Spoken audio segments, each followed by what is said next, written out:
Olá pessoal, tudo bem?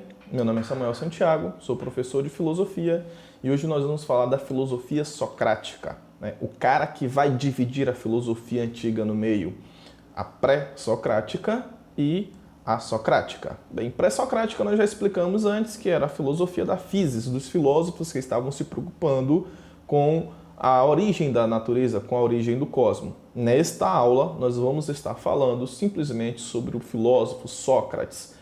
Ele nasceu em Atenas por volta de 470 anos antes de Cristo e vem a falecer aí em 339 anos antes de Cristo. Ok? Os principais temas a ser tratados nesta aula vai ser a ética, a epistemologia e a virtude socrática. Ok? Quais são os parâmetros que nós vamos estar utilizando? O que nós vamos falar sobre Sócrates? Nós vamos falar sobre os seus métodos, a ironia, a maiêutica socrática. Nós vamos falar das influências que ele também teve, né? Que, por exemplo, Anaxágoras, Parmênides, que foram seus contemporâneos.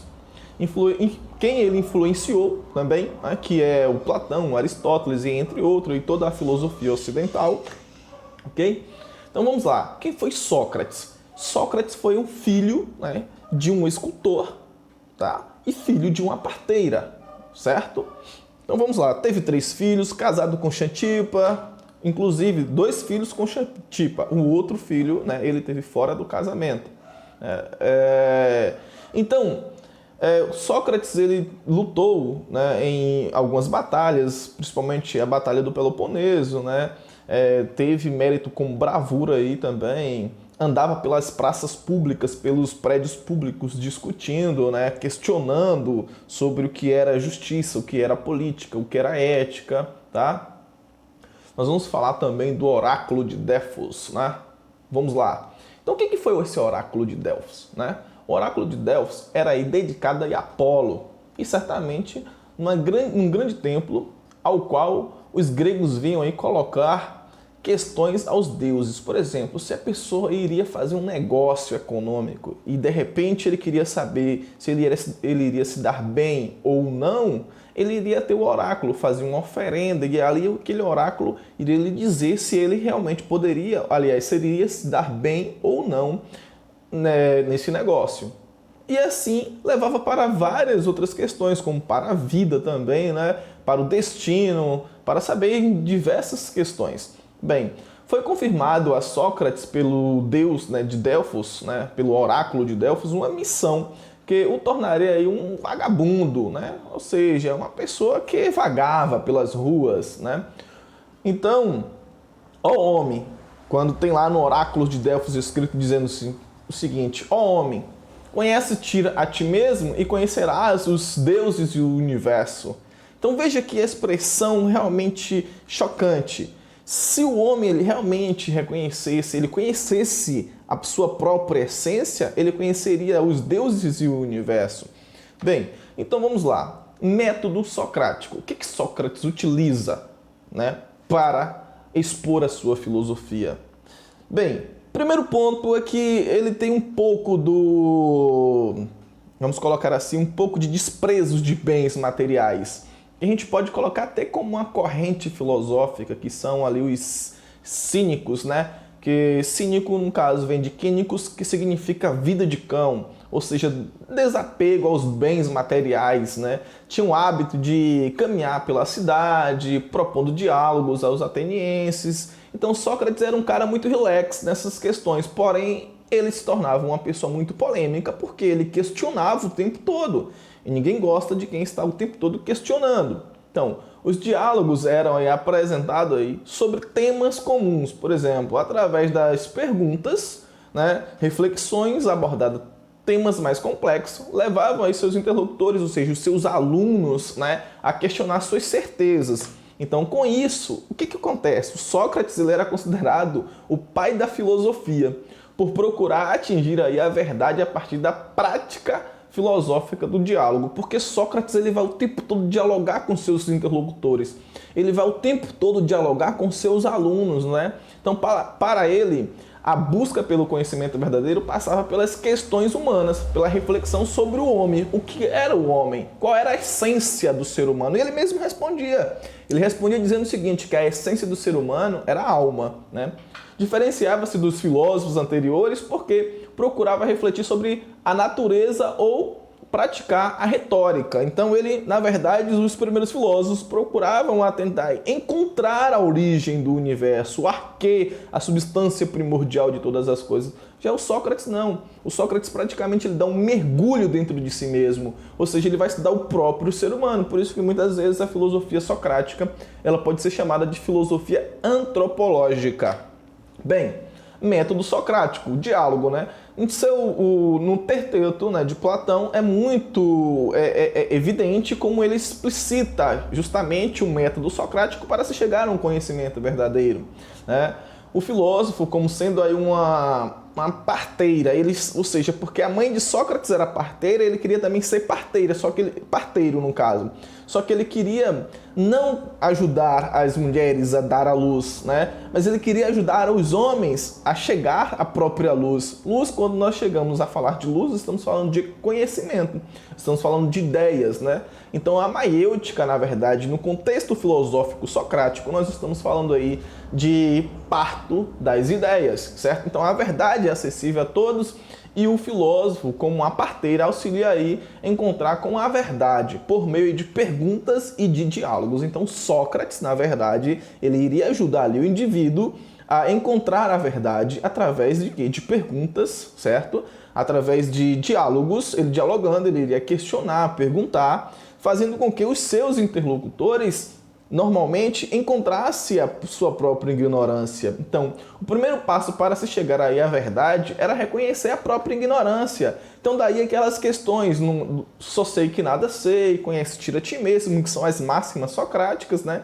Mas como é que ele fazia isso? Como é que ele fazia com que os seus interlocutores admitissem ser ignorante? Então, o Sócrates ele utilizava a ironia, né, nos diálogos para abalar as crenças e expor aí as fragilidades das argumentações. Então, ele nada mais, nada menos, ele fazia o que? Era questionar, né, de forma irônica simplesmente as pessoas. Por isso que Sócrates se torna aí basicamente uma pessoa que não era muito aceitável dentro da própria cultura grega ateniense, falando especificamente. Por quê? Porque ele vai questionar os valores atenienses, ele vai questionar a questão política ateniense, ele vai questionar a ética ateniense. Então Sócrates ele se torna um ser perturbador. É tanto que tem uma expressão que diz o seguinte: Atenas é igual a uma égua. E Sócrates é igual a um mosquito. Ou seja, porque a égua é um animal, né? E o mosquito fica o tempo todo perturbando esta égua. Então Sócrates era visto basicamente como esse mosquito. Então imagine se você está aqui e tem um mosquito o tempo todo lhe perturbando. Qual é o objetivo? O que você pretende fazer? Você quer se livrar dele de qualquer maneira, correto? Então foi a mesma coisa que Atenas fez com Sócrates. Tentou se livrar de Sócrates e teve êxito, né? Bem, princípio ético. Qual o princípio ético socrático, né? Por ser racional, ele vai entender que o homem, né, tem aí a capacidade de conhecer a verdade, que não se encontra somente nele. Então ele vai dizer, o homem a racionalidade não só está no homem, mas também está na natureza. O homem, se ele faz parte então desta natureza, portanto, participa da verdade, podendo atingi-la então pelo quê? Pela razão. Então, segundo Sócrates, só é possível atingir, né, a verdade, o conhecimento verdadeiro, através da razão. O método socrático também, né, com o conhecimento, o homem passa a ter autonomia. Óbvio, todo homem passa a ter autonomia com o conhecimento, porque conhecimento, como diz Francis Bacon, é o quê? Poder, determinando aí sua própria conduta e suas próprias regras. Assim, torna-se importante a consciência ética, o que é ético, o que é certo fazer, né? Ao determinar a sua conduta, o homem deveria necessariamente considerar sua relação com a verdade, pré-requisito para fazer o bem. Então ele vai falar assim, para fazer o bem eu preciso ter conhecimento, eu preciso conhecer a verdade. Bem, a filosofia desenvolvida mediante aí diálogos críticos com seus interlocutores, esses diálogos desenvolveram-se em dois momentos, momentos no qual Sócrates vai utilizar de forma diferente esses dois momentos. O primeiro era a ironia, era a forma de purificar Ou seja, a ironia socrática tinha aí um caráter purificador, de limpar, pois levava aí os seus discípulos, os seus alunos ou aquelas pessoas a qual eles estavam dialogando a confessar suas próprias contradições e ignorância, onde antes só julgavam possuir certezas, né? Ou seja, as pessoas que diziam ter certezas, conhecimento o tempo todo, a partir desse momento agora, quando Sócrates utiliza a ironia, né, a ironia socrática que vem com perguntas, e aí essas pessoas acabam reconhecendo a sua própria ignorância. Então, reconhecendo essa própria ignorância, Sócrates agora passa para o próximo nível, que é a sua construção. Ele acaba de destruir o conhecimento do indivíduo, utilizando a ironia, e agora ele vai passar para o momento de construção. Como que ele vai construir então? Ele utiliza a maiêutica, né? A maiêutica do grego significa parto. Como a sua mãe, a mãe de Sócrates era parteira, ele também utiliza esse mesmo termo para a sua filosofia. Parto, porém, que agora dentro da filosofia, a maiêutica passa a ser parto das ideias, ou seja, é o momento onde Sócrates faz com que o ser humano, o indivíduo, chegue ao conhecimento verdadeiro. Então, mediante o questionamento dos seus interlocutores, ou seja, dos seus alunos, Sócrates levava-os a colocar em causa os seus preconceitos acerca de determinados assuntos, né, conduzindo-os a novas ideias acerca do tema em discussão. Então, Sócrates, basicamente, ele vem fazendo esse questionamento, né? Utiliza a maiêutica, destrói o conhecimento prévio, né? O preconceito, né? Que já vem formado, principalmente cultural, e reconstrói, né? Utilizando principalmente o que? Vários questionamentos, onde ele acredita que o indivíduo poderia estar com conhecimento dentro de si mesmo. Isso aí. O conhecimento já nascia com o indivíduo. Tanto Sócrates quanto Platão acreditavam que o conhecimento era inato. Galerinha, para não ficar tão longo o vídeo, na próxima aula nós vamos trazer a definição da maiêutica, até o segundo vídeo. Não se esqueça, se inscreva no nosso canal, dê um like e até a próxima.